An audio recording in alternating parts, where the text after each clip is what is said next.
What is up guys, and welcome back to another video. My name is Nouman and today's analysis video is going to be about the FA Cup game between Arsenal and Manchester City. So Arsenal as usual lined up in their normal 3-4-3 formation, which mostly changed to a back 5 without possession. Arsenal mostly kept a 5-2-3 formation without the ball, and they kept both Aubameyang and Pepe high and wide to catch Man City on transitions. While Manchester City on the other hand were lined up in a 4-3-3 formation on the paper, but their formation on the ground was mostly 4-2-3-1, with David Silva playing at the number 10 position and De Bruyne playing alongside Gundogan, and they also changed their formation to a back 3 in the second half. Man City are normally very good when it comes to their build-up play, but Arsenal's well-organized high press made it quite difficult for Man City to build their play in the first half. So this is how the two teams were lined up on the ground. Arsenal's 3-4-3 versus Man City's 4-2-3-1 formation. The front three of Arsenal were pressing the two centre-backs and the goalkeeper, and the wing-backs were trying to cover the Man City full-backs. In order to stop the centre-backs and the goalkeeper from playing the ball to De Bruyne and Gundogan, Xhaka and Dani Ceballos were moving up to press De Bruyne and Gundogan. Whenever Xhaka and Ceballos moved up to press De Bruyne and Gundogan, it opened a space in front of the Arsenal defense for Man City players to drop deep and receive the ball from Ederson. Ederson often tried to play long passes in that space for one of his front players, but this is where Arsenal had a clear aerial benefit against Man City. The Arsenal centre-backs were easily able to win the aerial duels against the Man City players. Here we can see Man City's 4-2-3-1 formation with De Bruyne playing alongside Gundogan, and David Silva is playing at the number 10 position. Aubameyang and Pepe on the two City centre-backs with Lacazette covering Gundogan. Xhaka on De Bruyne and Dani Ceballos on David Silva. The wing-backs are pressing the Man City full-backs, all the nearby passing options are blocked, and thus Ederson is forced to go long.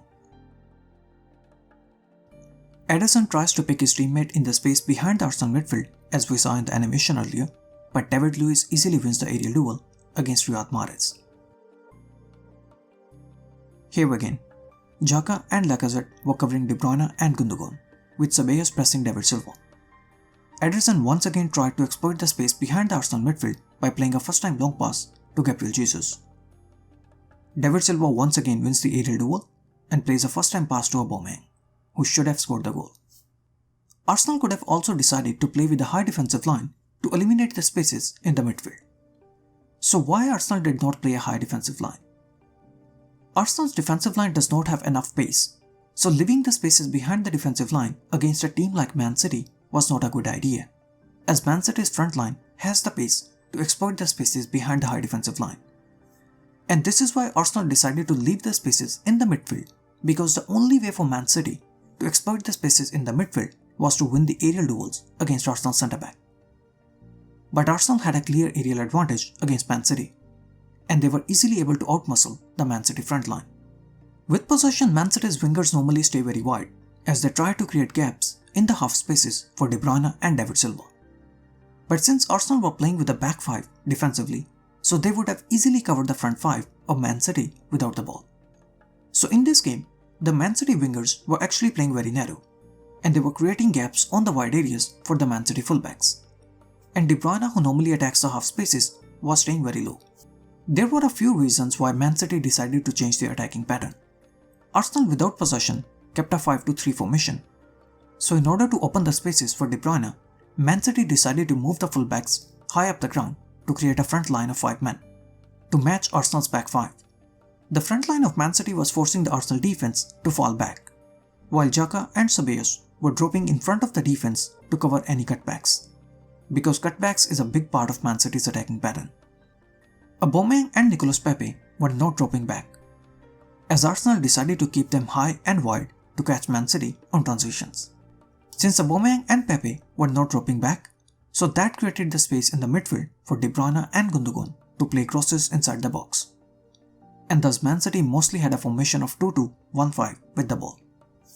Here we can see Man City's 2-2-1-5 formation with the ball. The fullbacks who normally stay back were allowed to move up in this game. Fullbacks high and wide, with David Silva playing just in front of the defense for any cutbacks. But Xhaka and Ceballos did a very good job of covering these cutbacks.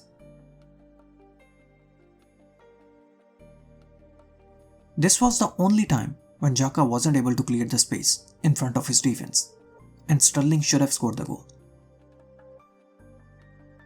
Xhaka and Ceballos were dropping very deep to cover the cutbacks, and since Aubameyang was staying up to make himself available for the counter-attacks, so De Bruyne was able to find free spaces in the midfield.